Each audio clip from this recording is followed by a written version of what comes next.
রাহুল গান্ধী য'তে যাব তাতে বিজেপি ইলেকশন জিকিব। অসমত যেটো জোটবন্ধন হৈছে এইটো বিয়া বাৰু দিন ঠিক কৰাৰ কাৰণে, সেইটো ইলেকশ্যনৰ কাৰণে হোৱা নাই।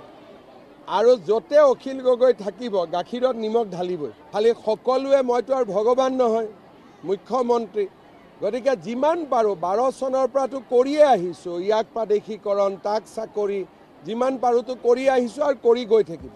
অসমত যেটো জোটবন্ধন হৈছে এইটো বিয়া বাৰু দিন ঠিক কৰাৰ কাৰণে, সেইটো ইলেকশ্যনৰ কাৰণে হোৱা নাই। আৰু য'তে অখিল গগৈ থাকিব গাখীৰত নিমখ ঢালিবই। সেইকাৰণে সেইটো জোটবন্ধন লৈ আমি চিন্তা কৰিব নালাগে, সেইটো এক্সিডেণ্ট হ'বই কনফাৰ্ম। ৰাহুল গান্ধী য'তে যাব তাতে বিজেপি ইলেকশ্যন জিকিব। আৰু এই কথাটো মই বিহাৰত কৈ আহিছিলোঁ যে ৰাহুল গান্ধী হ'ল বিজেপিৰ আটাইতকৈ ডাঙৰ ষ্টাৰ কেম্পেইনাৰ।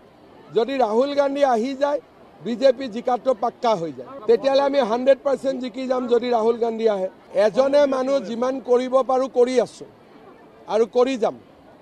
খালি সকলোৱে মইতো আৰু ভগৱান নহয়, মুখ্যমন্ত্ৰী, গতিকে যিমান পাৰোঁ 12 চনৰ পৰাতো কৰিয়ে আহিছোঁ, ইয়াক প্ৰাদেশিকৰণ তাক চাকৰি যিমান পাৰোঁতো কৰি আহিছোঁ আৰু কৰি গৈ থাকিম। এইটো NHIDCLক আমি গতাই দিছোঁ। আগতে অসম PWE কৰা কথা আছিল, এতিয়া আমি NHIDCLক গতাই দিছোঁ, তেওঁলোকে ধুনীয়াকৈ কৰি পেলাব। সমজিলাও কৰি ল'ম, অলপ হেডকোৱাৰ্টাৰটোলৈ অলপমান খেলি মেলি আছে কাৰণে কৰা নাই। আপোনালোকে যদি মিলা মিছা কৰি কোন জেগাত হ'ব লাগে কৈ দিয়ে, মই কালিয়ে কৰি দিব পাৰোঁ। সমজিলা অসমততো বহুত বেছি ভাল হ'ব। অসমৰ পৰা শিকি বিহাৰত, অসমটো জননী মহিলা সবলীকৰণৰ, গতিকে অসমততো কি ৰিজাল্ট হ'ব কোনেও ধৰিব নোৱাৰে। প্ৰত্যেক ঘৰৰ মানুহে আমাক ভোট দিব। বিৰোধী গ্ৰাউণ্ডত নাই নহয়, বিৰোধী আছে হোটেল লিলিত, আৰু আমি আছোঁ মানুহৰ মাজত। মই এতিয়া ইয়াত আহিছোঁ, কালিও মই মানুহৰ মাজত, পৰহিও মানুহৰ মাজত। MLA বিলাক গাঁৱতে থাকে, তেওঁলোক আছে হোটেল লিলিত, আৰু আমি আছোঁ মানুহৰ মাজত। সেইকাৰণে মানুহৰ কথাটো আমি ভালকৈ বুজি পাওঁ।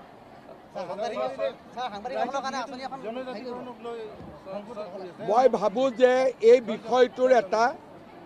গোটেই বিষয়টোৰ এটা সুন্দৰ সমাধানৰ ফালে আমি আগবাঢ়িছোঁ। 25 তাৰিখৰ পৰা যিখন বিধানসভাৰ অধিৱেশন হ'ব তাতে আমি এটা প্ৰস্তাৱ দাঙি ধৰিম। সকলোৱে যদি সমৰ্থন কৰে গোটেই বস্তুটো এটা লাইনত গুচি যাব। নহয়, কোনে কৈছে? তেওঁ CM, তেওঁ নিজৰ ভৰিৰ ওপৰত নিজে জিকিছে। তেওঁলোকৰ দলটোৰ নাম হ'ল ৰাভা যৌথ সংগ্ৰাম সমিতি। আমাৰ লগততো চব আছে, আপুনিও আছে, কিন্তু আপুনি কি ক'ব নক'ব তাৰ গেৰেণ্টিটো মই ল'ব নোৱাৰোঁ। ল'ৰা ছোৱালীৰ দায়িত্বই ল'ব নোৱাৰোঁ কি কয় কি নকয়। এতিয়া মোৰ আগততো কোনেও কোৱা নাই, মোকতো চবেই কয় দাদা আমি আপোনাৰ লগত আছোঁ। মইতো প্ৰত্যেক জনগোষ্ঠী সংগঠনৰ লগ পাই থাকোঁ, কালিও চাহ জনজাতি সকলোকে লগ পাইছোঁ।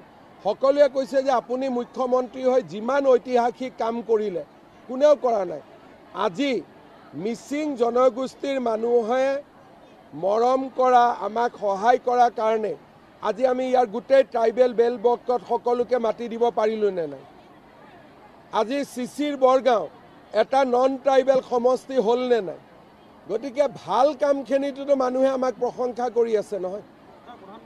আৰু মোকতো কোনটো সংগঠন কওক, সকলোৱেতো মোক খালি, মইতো যিমান লগ পাওঁ সকলোৱেতো মোক এটাই কথা কয় যে দাদা আপোনাৰ দিনতে চব হ'ব লাগিব, কাৰণ আপুনি নকৰিলে আৰু কোনেও কৰিব নোৱাৰে।